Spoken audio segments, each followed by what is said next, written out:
Engagers, this is Professor Game, where we interview successful practitioners of games, gamification, and game thinking who bring us the best of their experiences to get ideas, insights, and inspiration to help us in the process of using games and gamification in our daily lives, for example, to learn what we are teaching. And I am Rob Alvarez. I work at Ironhack, teach at IE Business School University, and so much more, and host this podcast.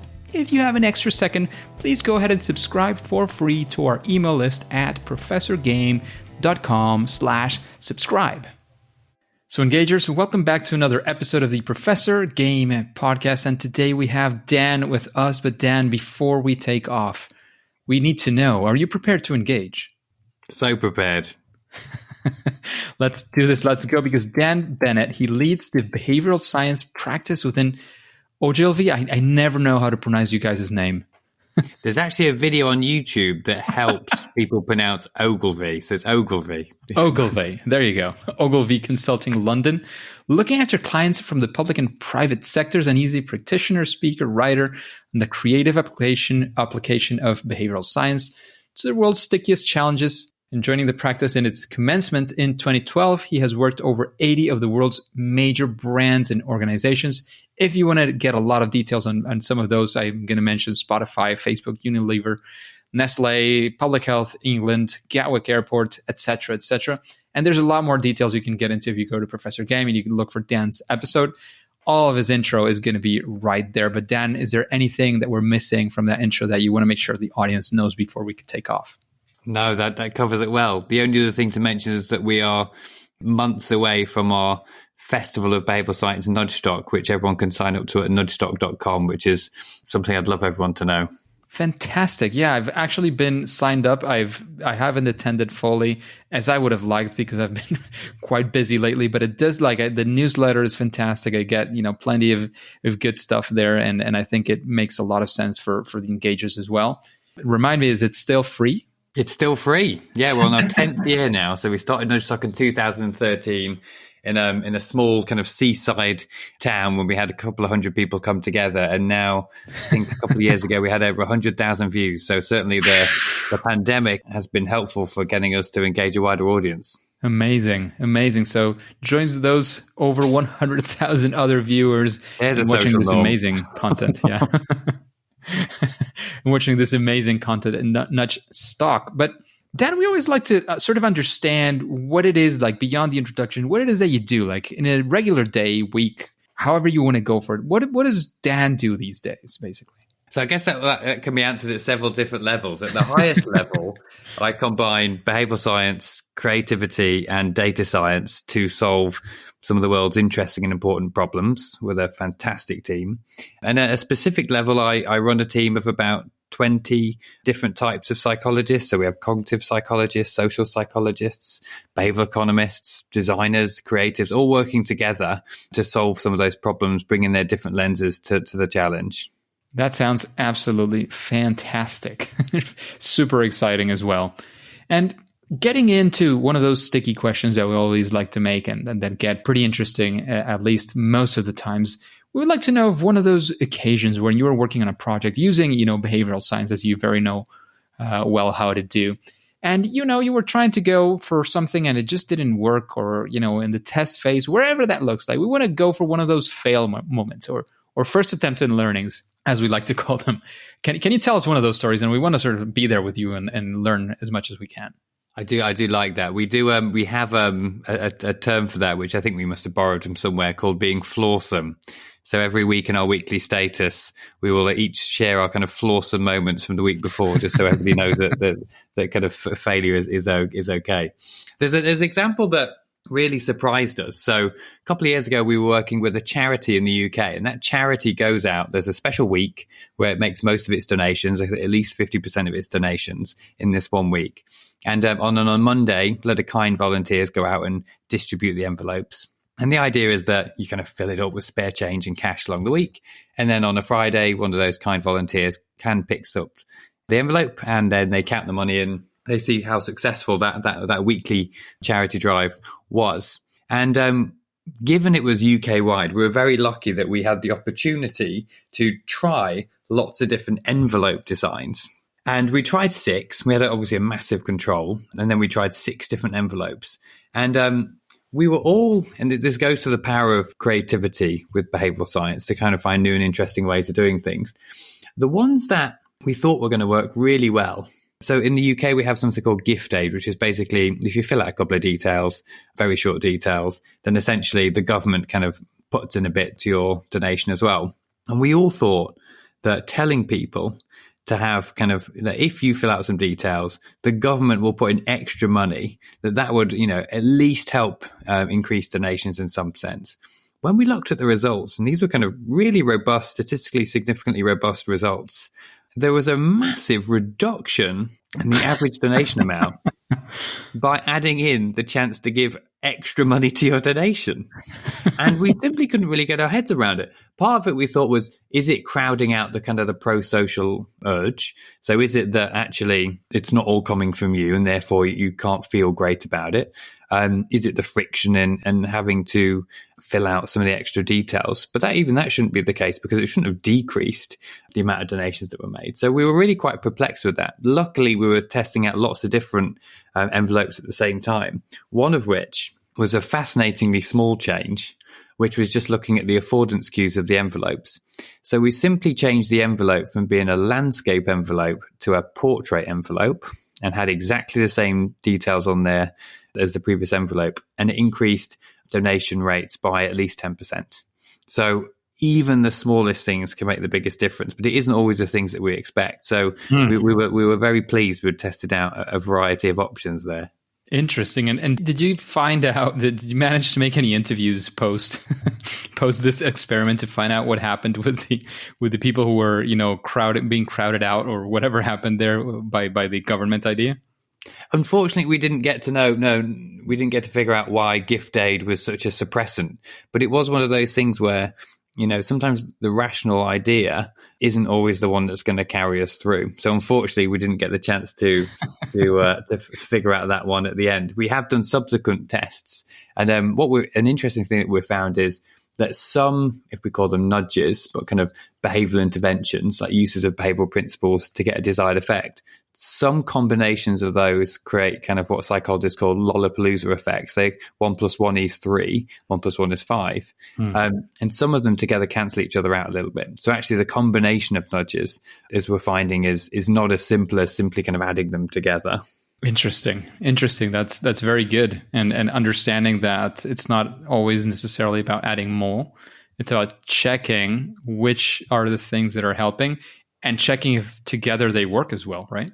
Yeah, I mean, one of my favorite biases I've learned lately is the subtraction bias, which is we are so obsessed with adding things. If we're in the workspace, we're loving to talk about all the things we're adding to the process and bringing to the party, whether a lot of the time effectiveness can be done by taking things away. But it's so counterintuitive and you get kind of so little round of applause for, we're as a species, we kind of love making things and producing things and providing things, that sometimes the idea of kind of providing by subtracting just blows our mind. So I think we've all got to think about what's one thing we can take away. I like to kind of cancel one meeting a day if I can. Wake up in the morning and just see which one is the Jenga block that isn't going to bring down the tower. And often it's made a bit of a well-being difference there. That's a very interesting principle. We always like to talk about in general, sort of simplifying your approaches as much as possible. And it sort of kind of adds up into this as well, but it's a different way of seeing it. It's like when you have all these things, it's not just about complexity. Sometimes it's even just the sheer amount of things you have. Subtracting them can actually have a positive effect on the whole, Jenga block not falling off and having less weight, at least for sure. Yes. Yeah, exactly. So Dan, let's take a 180-degree spin and go for something actually that went super well, like one of those proud moments that you might want to sort of maybe even brag about. This actually went really well. We went for this worked. These were the results. We want to sort of be there with you and sort of understand, if possible, what were some of the things that you might be able to perhaps attribute some of that success to.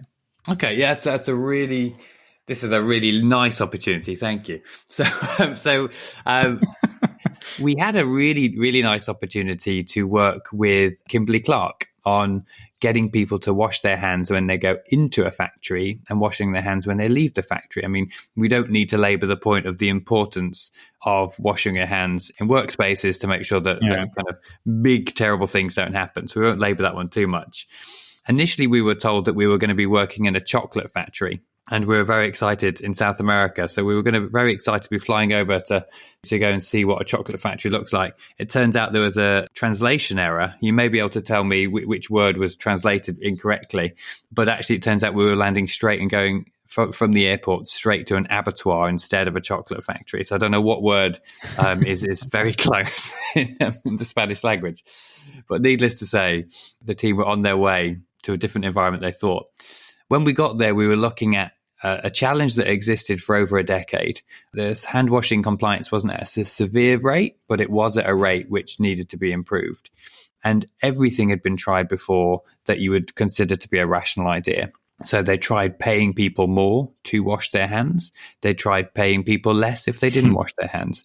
They tried grouping people together into teams and saying, everyone on this team doesn't wash their hands, everybody gets fined. So everyone kind of, nudges each other along. And they'd also tried, if everybody together in this group does wash their hands, then we'll also kind of do the right thing off the back of that. And none of it worked. I think they tried, blue lights showing you the germs on your hands, all that type of thing. And none of these kind of rational ideas had managed to achieve what we needed to achieve.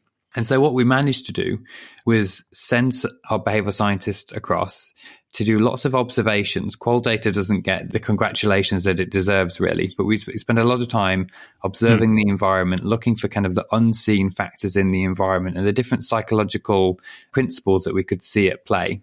And one of the things that we realized could be done was an invention. And that invention was a hand stamp. And we invented inside that hand stamp a sticky ink. And it was a sticky ink that took the same amount of time to wash off your hand as the time that you, to be compliant, had to wash your hands for. I think it was just over a minute. So it's quite a sticky ink. So when our guys walked into the hand washing bay, they would have their hand stamped with the sticky ink. And then they would have to wash their hands for that amount of time, for a compliant amount of time, in order to get the ink off their hands. And then it could be checked when they walk through. And there's a bit of a social proofing here, social norming thing, right? That you can't walk around with a stamp on your hand inside the factory. Else we would have known there wasn't, suitable hand washing behavior. And it made a very instantaneous, significant impact. There was a 63% reduction in dirty hands overnight. And that even worked on the night shift. The night shift is typically where you have kind of the dirtiest hands because management aren't necessarily around, and there's lots of unsaid factors about why people kind of rush through in the evenings, etc. And so it was a small hand stamp that made this, for the industry, it's $1 billion problem, because if you found to have dirty hands in the factory, there are lots of government spot checks. There are fines for brand recall, fines for bringing all product back from around the world. You have to close down the factory. You have to clean the factory. There's a loss in production. So it's a very expensive problem. And it's kind of one of those proportionality bias things where it would have been very hard without our kind of full process to walk into that room and say the answer to this is something as small as a hand stamp. But sometimes if we can use the process and use the power of behavioral science and the power of observation and the power of kind of qualitative research to really uncover the things that haven't been tried, rather than all the rational things that have been tried, and then test them and then measure them, sometimes we can have these outsized impacts. Not all the time, but sometimes we can have these outsized impacts that make all the difference. So yeah, that was one of those ones where kind of several years on from that now, we are kind of thrilled that there was an opportunity to really solve an age-old problem. Quite interesting way of sort of solving a problem with something, again, as you mentioned, as simple as a hand stamp. Like, that was it. All that was needed. No huge need for bonuses or fines or anything along those lines, which tends to be like very, sort of smacks you in the head kind of thing.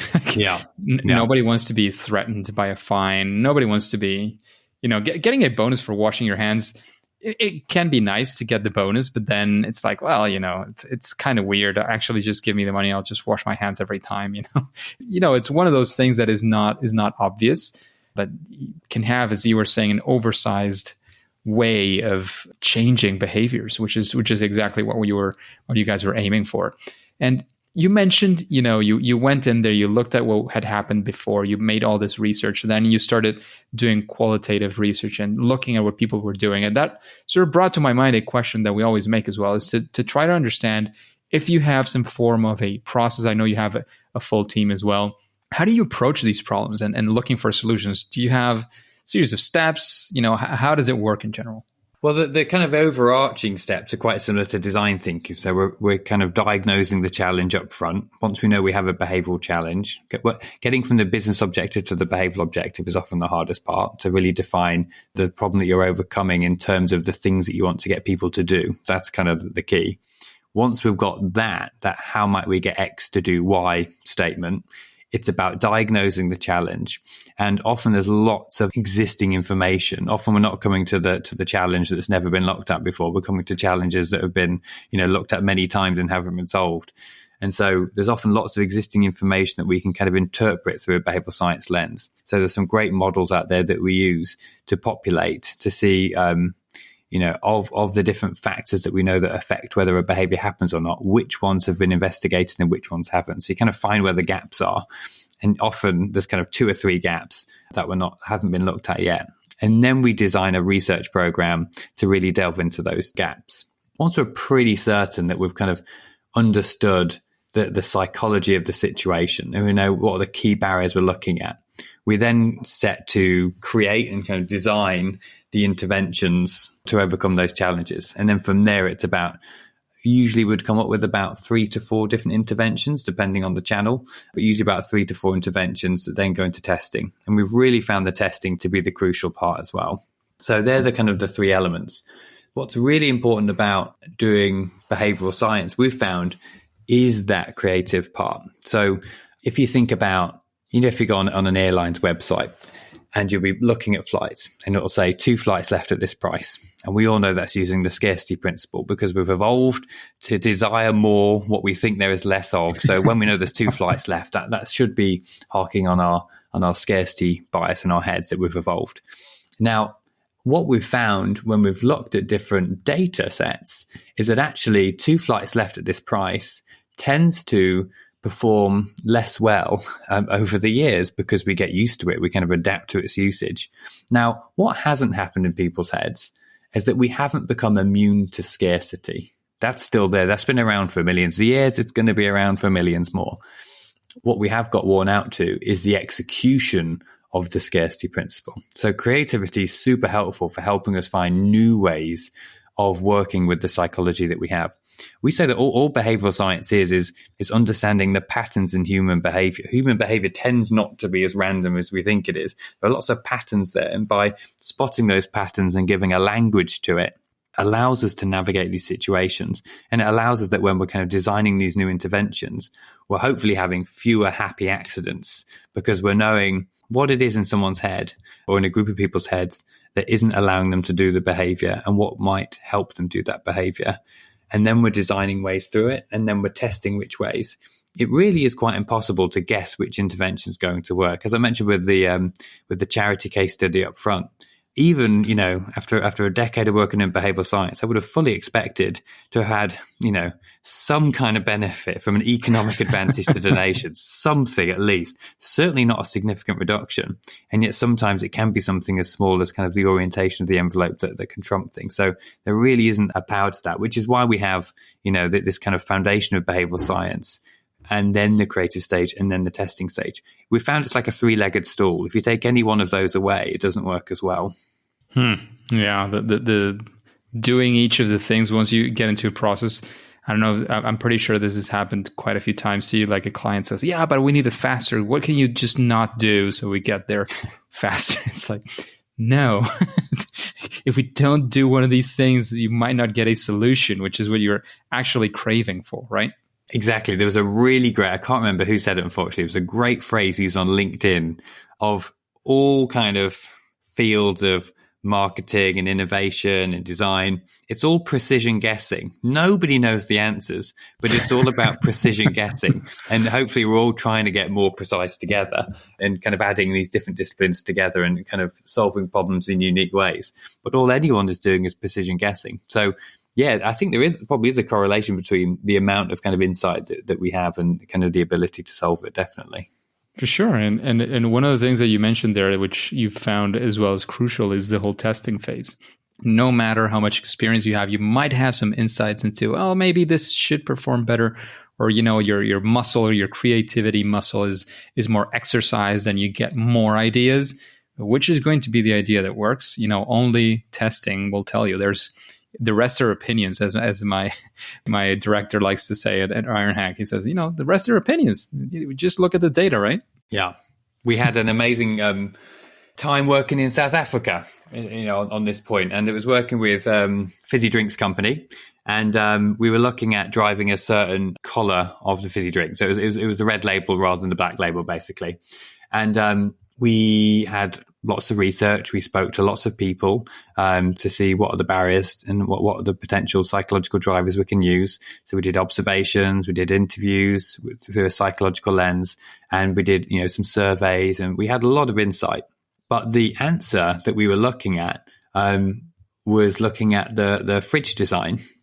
And the idea that happened to work in the end, we kind of tested several ones, was the changing the color of the light bulb inside the fridge.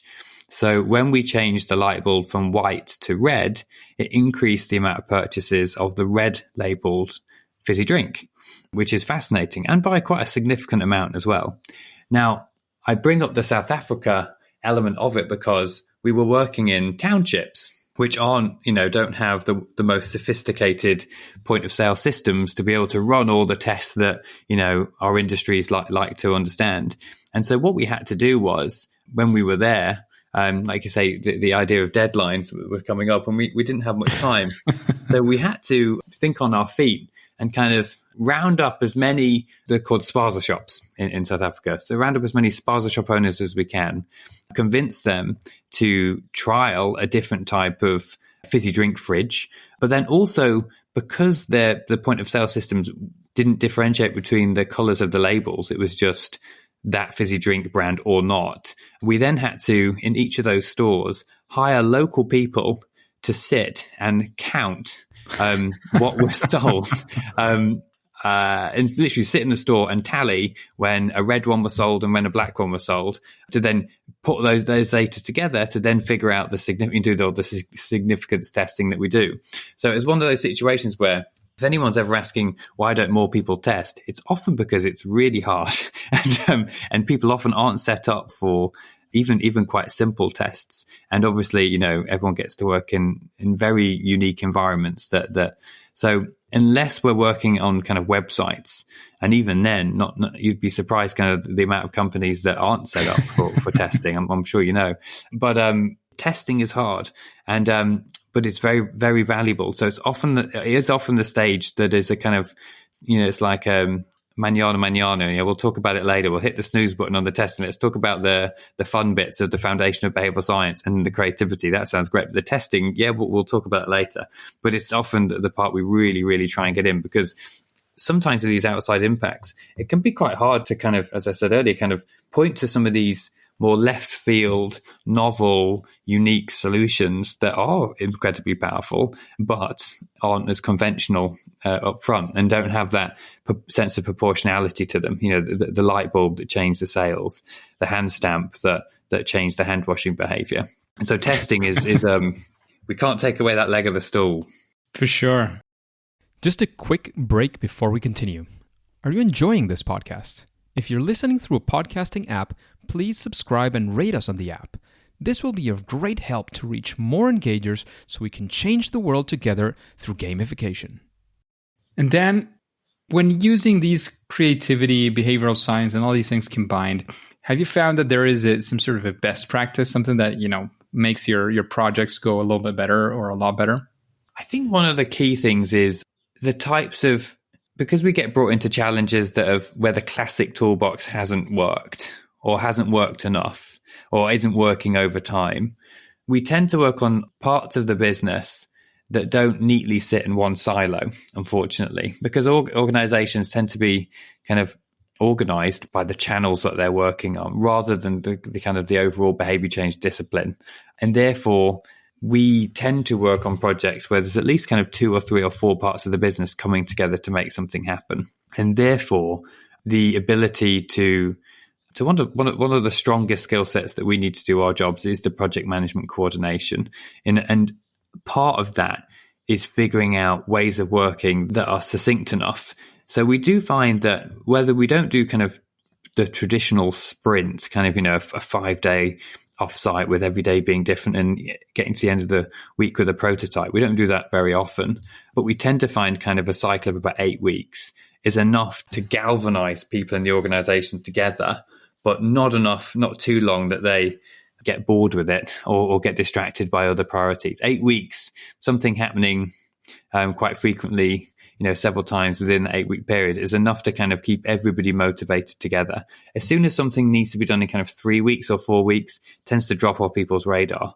But if we keep these projects nice and tight and collaborative, that tends to be the thing that helps the most.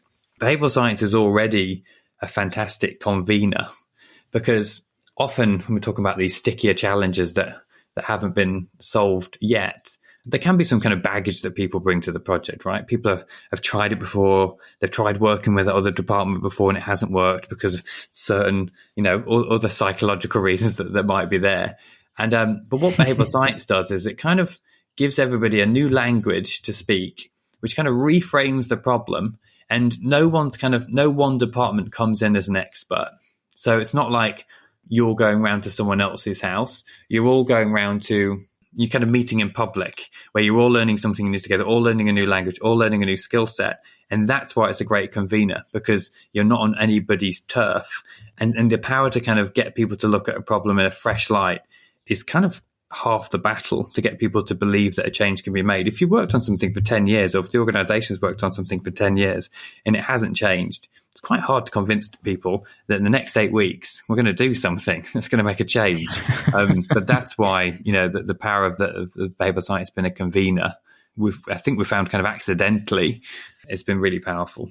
Nice. That sounds like a very good one for sure.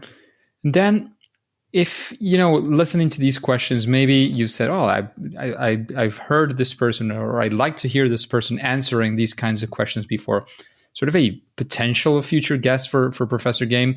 Does somebody come to your mind when I say this? Potential future guest. I mean, if you haven't had him, Rory Sutherland is one of my inspirations. So I watched Rory's TED Talks when I was in a university library about 12 or 13 years ago. And I was lucky enough to contact him to get a job in his new behavioral science practice. And we've kind of grown it from there. And he remains the co-founder of the practice and a massive inspiration as, a world leading proponent in behavioral science and applying it to brands. So I would say that Rory would be an absolutely super guest.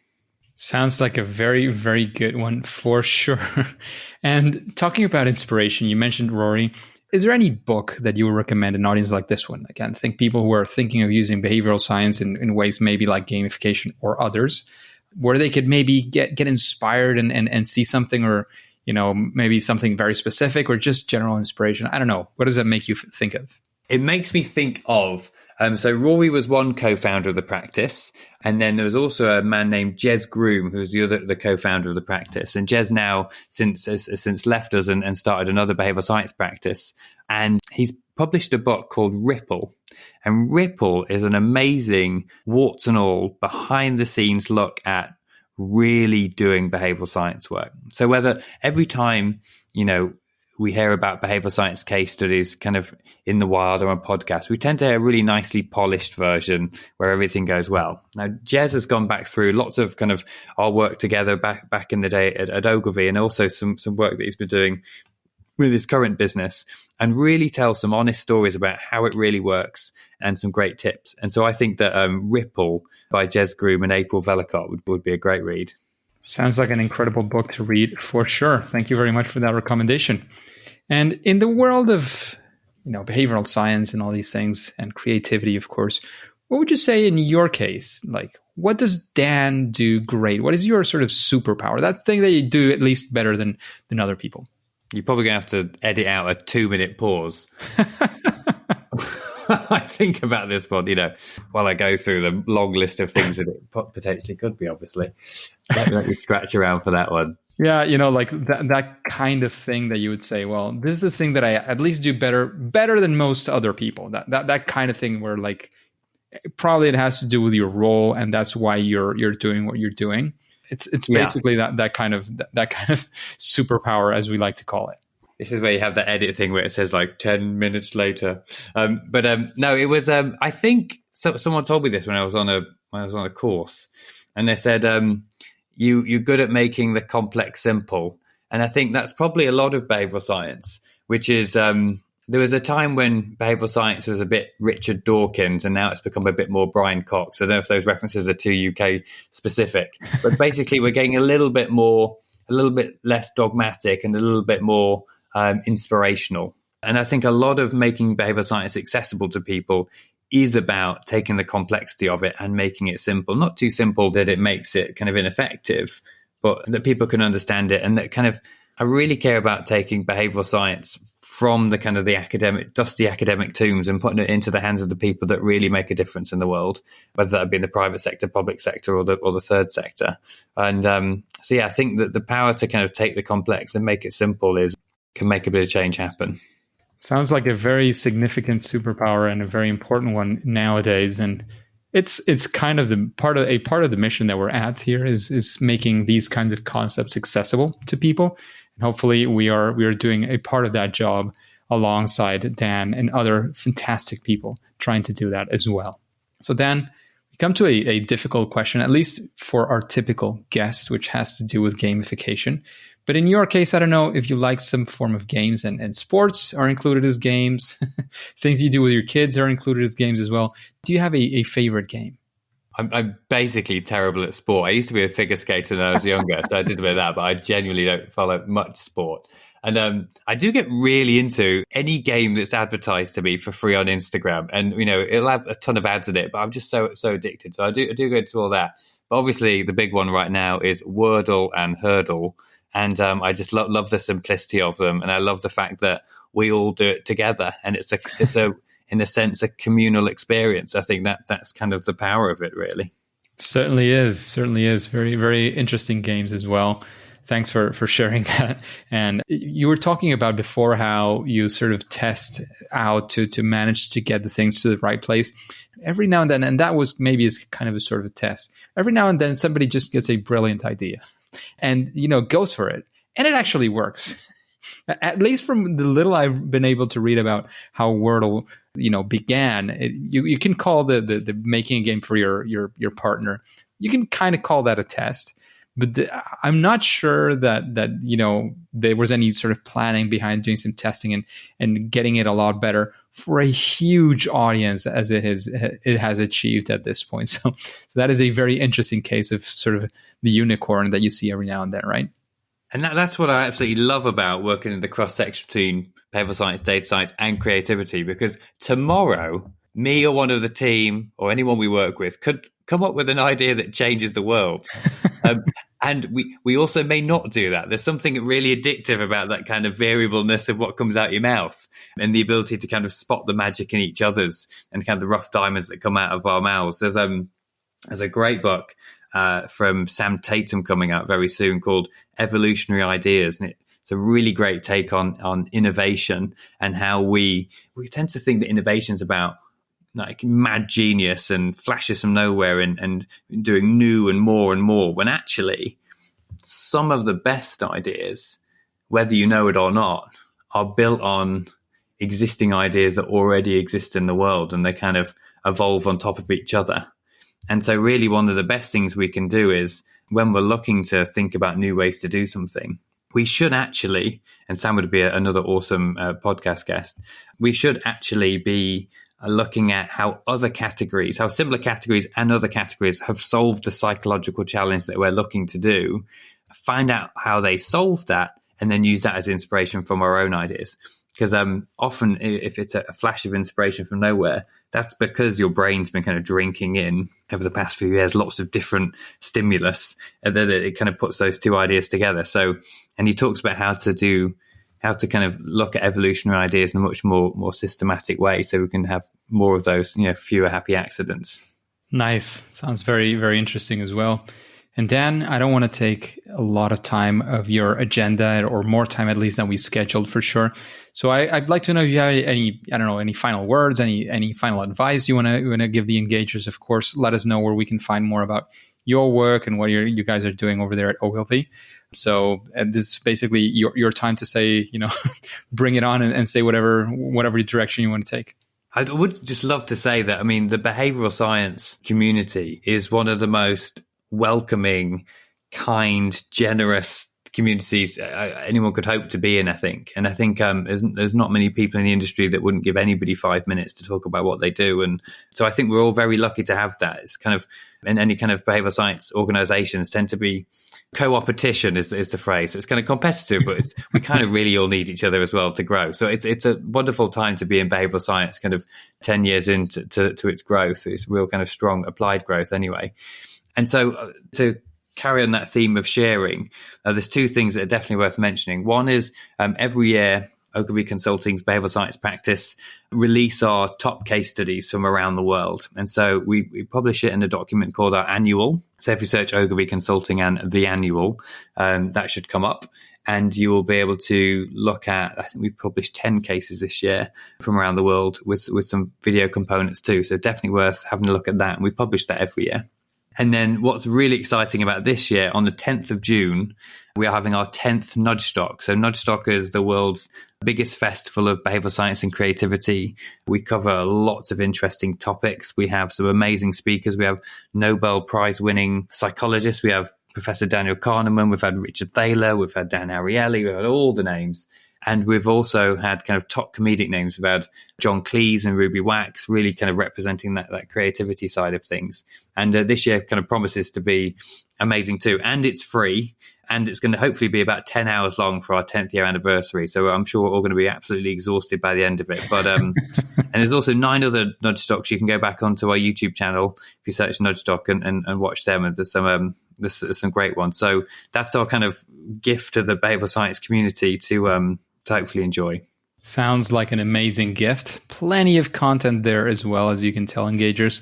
If it's going to last 10 hours, you have 10 hours just of the one that's going to happen. Some people do watch the whole thing. Some people, I watch the whole thing because I'm there, but some people do actually watch the whole thing. Yeah, exactly. So you have a bunch of content there on behavioral science. I have said this before. We've had other people in behavioral science as well. This is a very close thing to gamification, because actually, gamification, as we were talking in the pre-interview chat, we were saying like, I was mentioning that gamification is actually built on behavioral science. It does have, elements of games and all these things, but in the end, what it is deeply all about understanding people and their behavior and treating it as a science. So behavioral science is definitely there. So I would encourage you to take a look at that. It's free as well. If you don't like it, you can just stop viewing it. You didn't lose anything. So I doubt that's going to be the case. You're actually going to be scratching for time to find time to look at all of that. So thanks again, Dan, for being with us today, for investing your time in the Engagers, and sharing all that knowledge, all that passion, all those insights that you've had throughout these years. However, at least for now and for today, it is time to say that it's game over. Hey, Engagers, thank you for listening to Professor Game Podcast. And if you want more interviews with amazing guests like Dan, go to professorgame.com/subscribe and get started on our email list for free. That way we'll be in contact. You'll be getting information firsthand. And of course, you can also write back through that email as well. And before you go on to your next mission, as I always like to remind you, because this does help a lot spread our message to other engagers like yourself, remember to subscribe or follow. That is also absolutely for free using your favorite podcast app. And listen, of course, to the next episode of Professor Game. See you there.